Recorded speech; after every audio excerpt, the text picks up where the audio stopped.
Hello, everyone. Thanks for joining us. My name is Stephanie Rockwood. I work with Wisconsin Wetlands Association, based in Madison. And I'm Clem Larson. I work for the Northwest Regional Planning Commission in Spooner. Sure. We'll bring it closer. I know we got some pipe. My name is Clem Larson. I work for the Northwest Regional Planning Commission in Spooner.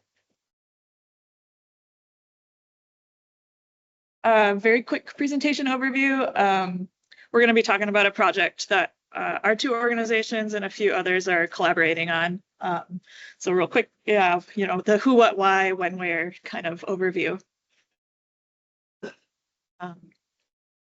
to start, who is Wisconsin Wetlands Association? For those not familiar, we are a science-based nonprofit based in Madison, like I said, and we work statewide to advance wetlands as solutions through education and outreach, policy, and legislative development and place-based projects. A lot of our current work is focused on hydrology and watershed scale work, and piloting and collaborating on projects to develop and demonstrate new approaches, using evaluations to understand and address barriers, and tying everything back to the policies and legislative program structures to integrate at meaningful scales. And I work for the Northwest Regional Planning Commission. We're one of 9 RPCs in the state of Wisconsin. My organization is created by state statute. Our planning region covers 10 counties in the northwest corner of the state, 10,927 square miles, and we serve a population of 179,000 people.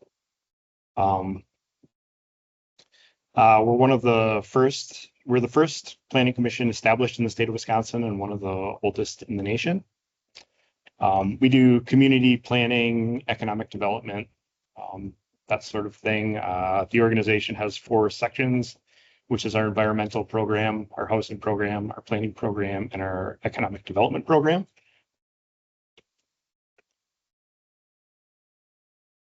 All right, now to get into a bit about why we're here talking to you. So in the Lake Superior Basin, as many of you know, it's very dynamic and vulnerable based on the landscape and geology and just a long legacy of disturbances like wetland loss, the forest clear cut, and agricultural development. And then on top of that, we have climate induced increase in intensity and frequency of precipitation events, which has led to 6 federal disaster flood events in the past 20 years. And with that in the region, it's pretty rural, so like capacity to do pre and post hazard mitigation efforts and things like that in relation to flood damages is a challenge. And to sort of help counteract that low capacity in the region, you need a lot of partnerships and you need funding and you need data and tools to kind of feed into that.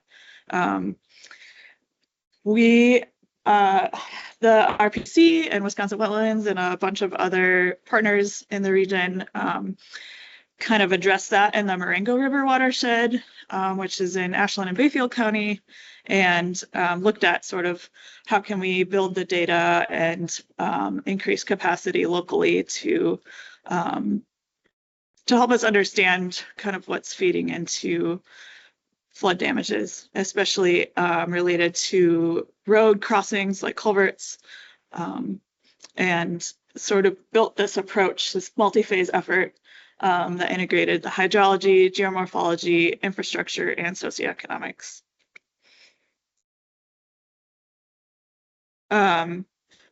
Sort of our overall approach, we're calling natural flood management, and basically this integrates nature-based solutions and structural solutions, and by structural I mean like culverts and other road stream crossings, in a way that restores hydrologic processes to reestablish the landscape's capacity to store, infiltrate, and slowly release flood flows.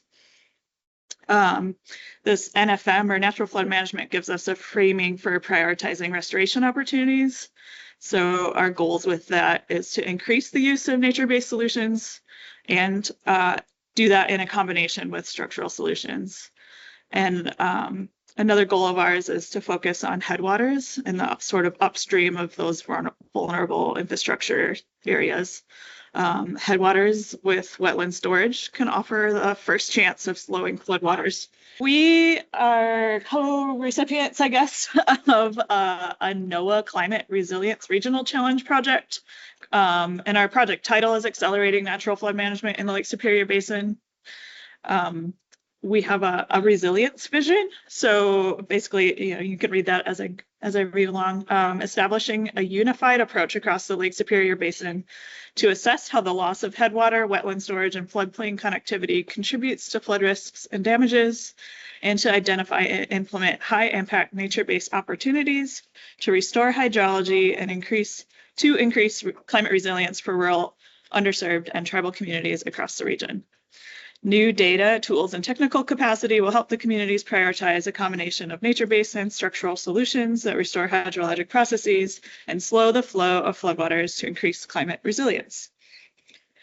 This was a highly competitive project. There were 870 applicants from across the country, and 19 projects were then funded nationally. We're the only project that received the award in Wisconsin. There's another one in Minnesota. It's a little different from a typical grant-funded project. So this is like a cooperative agreement, essentially, with NOAA. So with that, NOAA then offers a lot of extra resources and technical assistance for our project. And if you have more questions about that, you can talk to Brandon Crumweedy. This diagram kind of lays out how our project is organized as far as project teams and different organizations working with us. A lot of our work is kind of housed under the Lake Superior Collaborative. And as I mentioned in a couple slides ago, so one of our goals is slowing the flow of floodwaters. So there's a slow the flow work group as part of the Lake Superior Collaborative. And then we have our project core team. So us, Wisconsin Wetlands Association, CLEM, and the Northwest Regional Planning Commission, as well as the Superior Rivers Watershed Association, Trout Unlimited, Great Lakes Indian Fish and Wildlife Commission, the Lake Superior National Estuarine Research Reserve, and then the Superior Watershed Partnership, who's based in Michigan. And then on top of that, we have various work groups and different technical advisors that we're working with. So we'll have, state and federal agency collaborators, and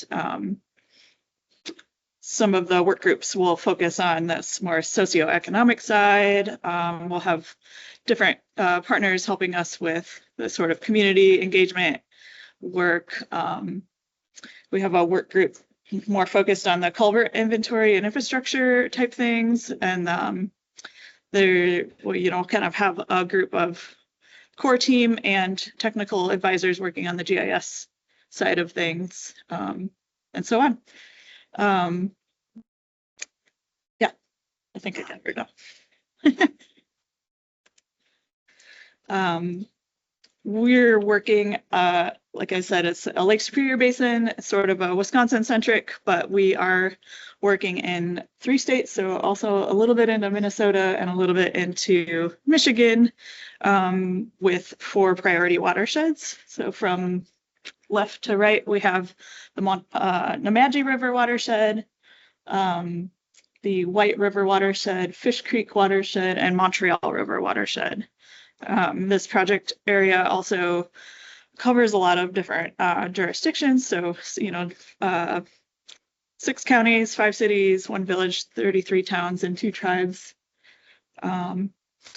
The area that we are covering is chosen in part due to where the US Highway 2 kind of crosses, because we're wanting to sort of strengthen involvement with state DOT.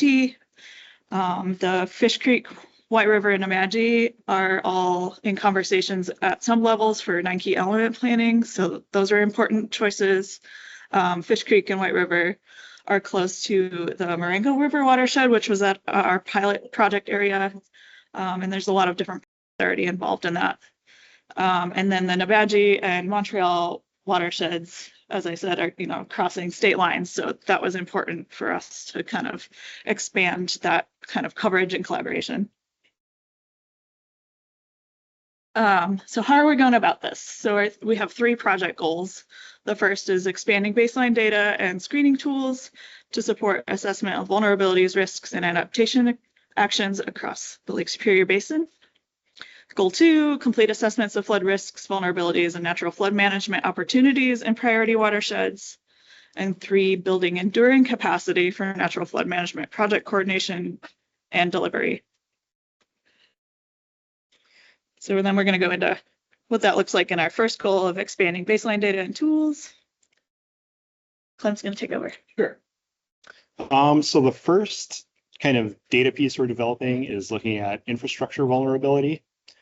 That is mainly culvert crossings that, they tend to get washed out during large flood events and can have disruptions in transportation or even loss of life. And there's some economic loss of use associated with reroutes and the travel of goods and services. For the culvert inventory, I'll be using the Great Lakes Road Stream Crossing Inventory, which is a product built by the Michigan DNR in 2011. It was like a pen and paper inventory for culverts, and in 2020 they updated it to use Survey 123.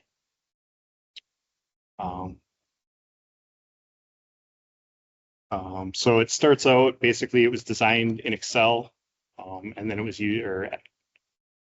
created in Survey 123 Connect, which is like the desktop version of Survey 123.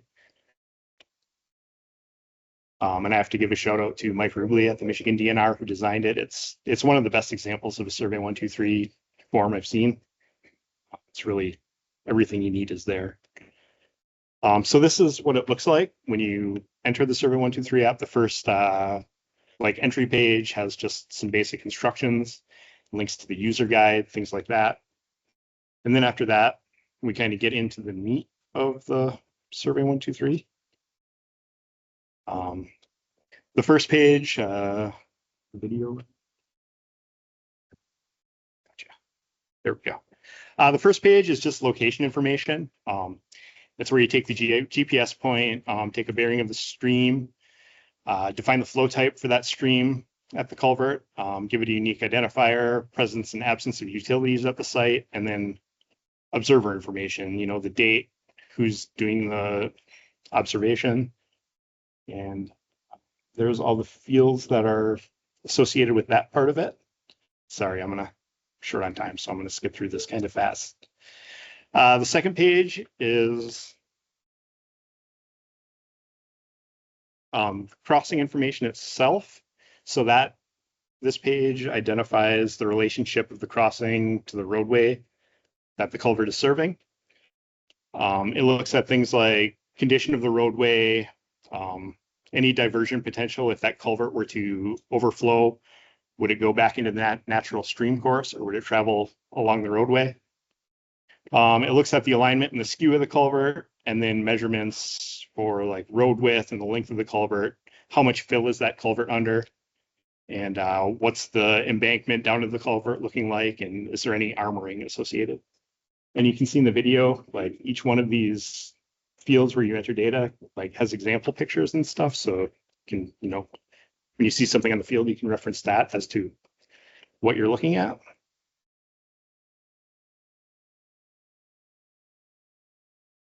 The next one is the culvert itself. The crossing type is and what the use of that crossing is. Is it a trail? Is it a bridge? We're kind of only looking at culverts in this project, but it does have other options for the crossing types. It looks at what the culvert itself is made out of. Is it corrugated pipe? Is it plastic? Is it cement? This is where the measurements for the diameter go. Take a stream flow measurement there too to figure out how fast that water is moving through that culvert. That's associated with passability for fish. And then you can also record whether the culvert is damaged or not, or if any maintenance is needed. That's another picture. I did a previous culvert inventory using a modified version of this, and that's the largest culvert I found. That was a 22-foot culvert.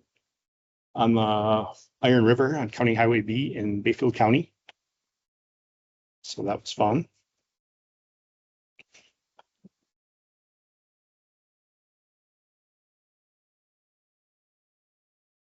And then the next page is representative reach information. This is really handy when doing the work we're doing for this project.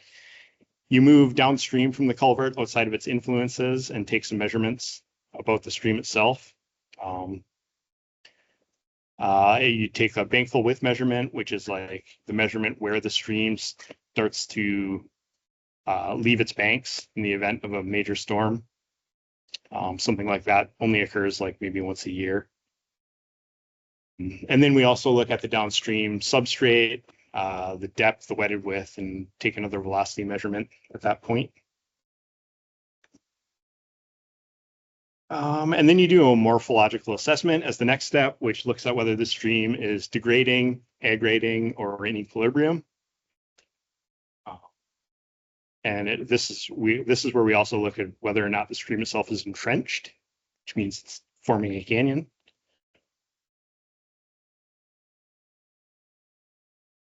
And then finally, there's just some summary information at the end. Were there any invasives at the site?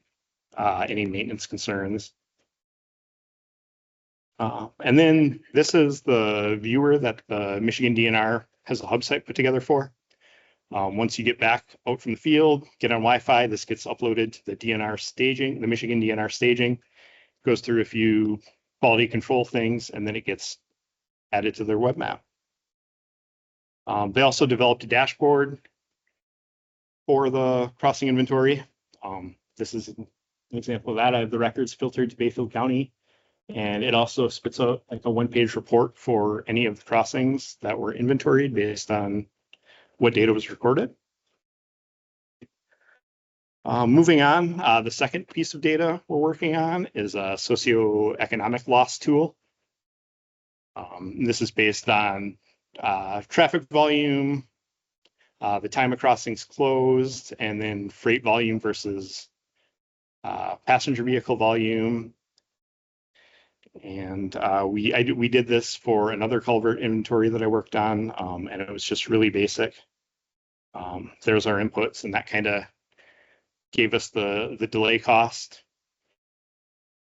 We did put a web map together for that project.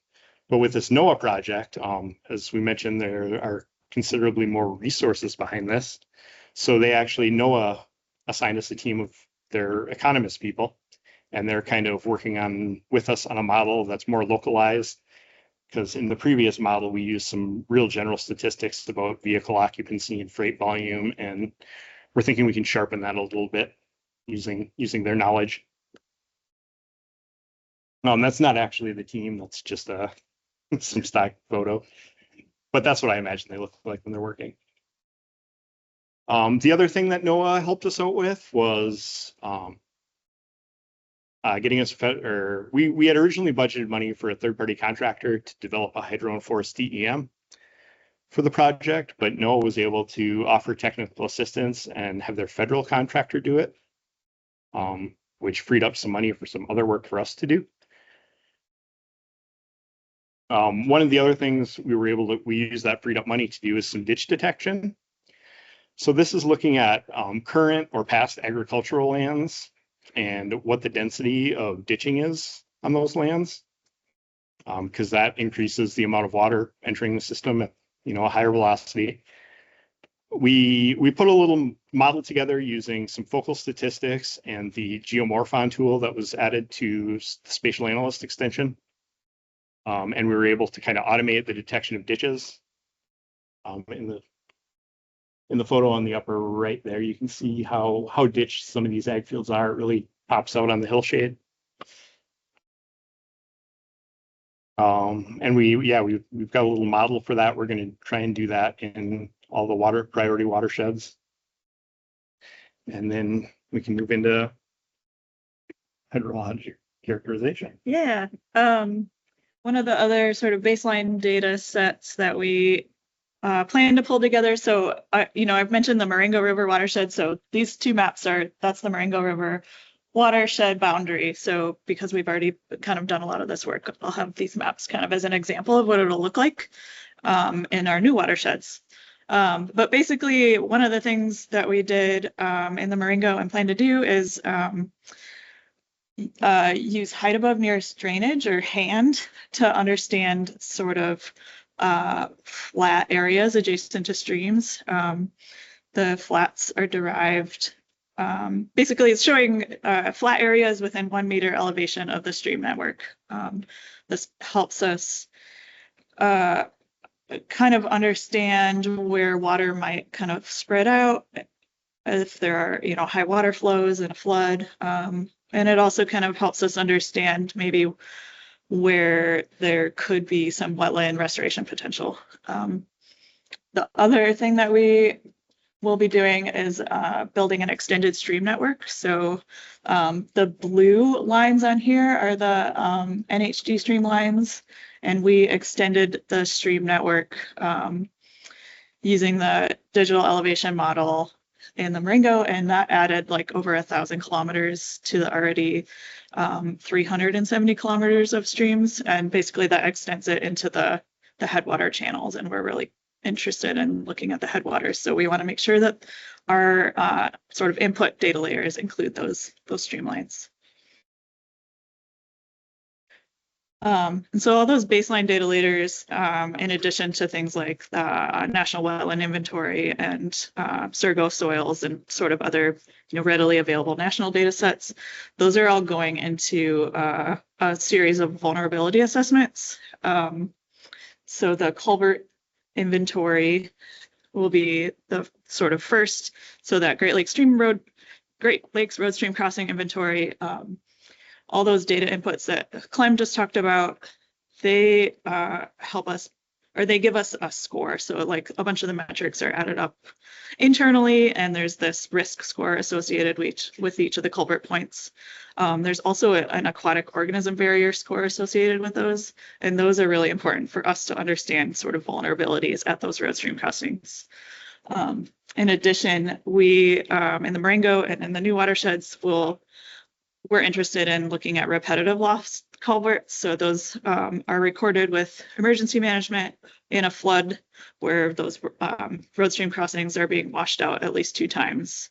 And we're interested in kind of accumulating that information to understand the infrastructure vulnerability. The next vulnerability piece that we're looking at is fluvial erosion hazards. This is looking at the potential corridor along the river that's prone to erosion and or imbalances in sediment transport and delivery.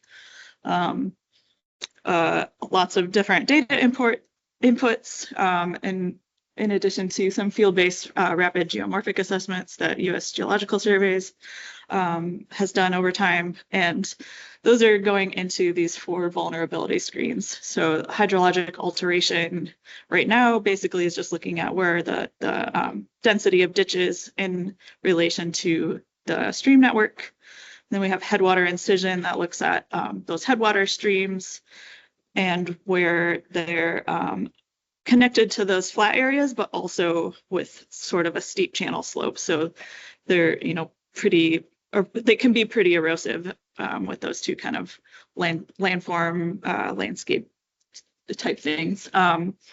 The other piece that we're looking at is sensitive landforms. So in the Lake Superior Basin, which I forgot to cover earlier, but there's sort of 3 like major landform types that we're looking at that we've kind of characterized. And the 2 important ones are sort of the red clay soils, which some of you may be familiar with, and then transition soils, which is kind of like our hot spot. If you look at where that's like teal color here, and where a lot of the density area of vulnerable culverts are, that's kind of in that transition area. So we're making sure we're including that in these screens.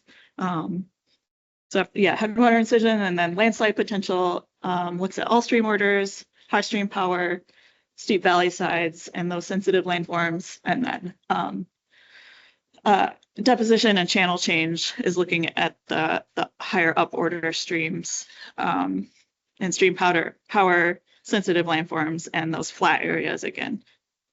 And then, so each of these is getting an individual score, and then those are combined into an overall vulnerability score as well. And then just real quick, this is like our scoring matrix for those 4 screens. You can kind of see. So basically we have these 60-meter segments along the stream channels, and each of them is getting assigned these scores. And then that cumulative vulnerability score kind of looks like this for us in the Marengo. That dark purple is where we would most expect to see fluvial erosion hazard issues in the stream corridor. In the Marengo, we had 18% of the streams expected and 35% where it was possible that we're having erosion or deposition related challenges. The third sort of vulnerability screening process we're looking at is more on the like hydrologic processes or hydrologic conditions. This is where we bring in the wetland piece. We're looking at where are there mapped wetlands, or sort of current, we call it current storage. And then we're bringing in potentially restorable wetlands, that flat or hand layer again. And then we looked at Sturgo poorly draining soil areas, like basically any type of data that helps us understand where is like water probably going to pool, and considering those as a potential storage layer. And then we intersected that with those fluvial erosion hazard streams, and that outputs a compromised storage layer. We then, actually I'm going to skip ahead, yeah. So we have the current storage, that's the mapped wetland storage layer on the top left. The bottom is the potential storage, and then we're summarizing a lot of these different data at a catchment scale as well. So this kind of catchment scale is, yeah, it's just a helpful way for us to kind of summarize a lot of the information. And then that compromised storage is helping us understand where is this storage more vulnerable to various hazards, erosion and flood related hazards. And then the fourth assessment piece is looking at opportunities. So basically where we built this framework in the Marengo, and we'll kind of add to it as appropriate for each watershed, but basically looking at where we can prioritize restoration.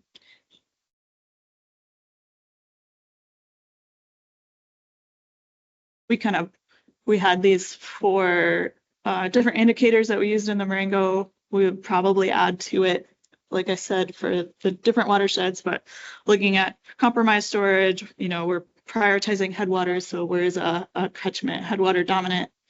Looking at aquatic organism passability issues, and then sort of local priorities too. We're making sure we're trying to be really inclusive with towns, counties, tribes, like what are the local priorities as well.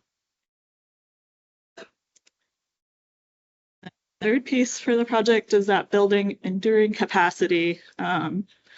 The focus of this is really like improving that regional coordination and capacity building, and engaging with all the different partner groups.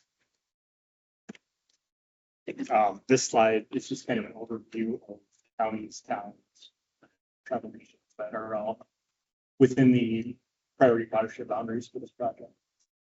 There's a lot of people there. With the towns, counties, and tribes, we're looking at, providing, these are sort of some sort of like end uses, I guess, data and information for state and federal agencies. We hope to kind of produce like a watershed profile, or maybe like kind of like a report card that helps summarize the vulnerabilities and opportunities. Data can be used as like technical assistance for county departments, like we're working with land conservation departments, emergency management, highway departments, and trying to support them in looking at sort of more natural flood management, nature-based solutions to help with their infrastructure issues. And then, building sort of engagement with communities and basically trying to get everybody kind of on the same page, sharing information and being sort of collaborative in decision making for pre and post hazard mitigation issues. As I said, we're trying to build that collaboration and coordination with state and federal agencies and similarly with regional partners. Super quick, some of the ways that we're engaging in the different communities, kind of start with some like meetings and community interviews, sort of broader scale, and then we'll take that information back into our assessment process. And then once we kind of have some data to share, we'll take that back to the communities and do these data interaction meetings, which this picture is showing us meeting with one of the towns in the Marengo watershed. Basically, I got a short throw projector and I'm projecting my GIS onto the tabletop, and we're just looking at it all together, and I can live record any types of priorities that they give us, looking at a culvert, looking upstream, etc. So it was very well received, and we plan to do that, and all the other watersheds for sure. And then we'll do various other types of workshops throughout the process. Quick timeline overview. So we have these community interviews. We'll be kind of starting up this summer, and culvert inventories. So Clem will be kicking off a Nemadji River culvert inventory pretty soon. Trout Unlimited will be helping us with the Fish Creek and White River and Montreal River culvert inventories. So I think I maybe skimmed over, but our project started last October. So we're really in that like building up phase right now, but it's a 4-year project. So lots of work in our future. And with that, we might be a little short on time, but yeah, thank you so much.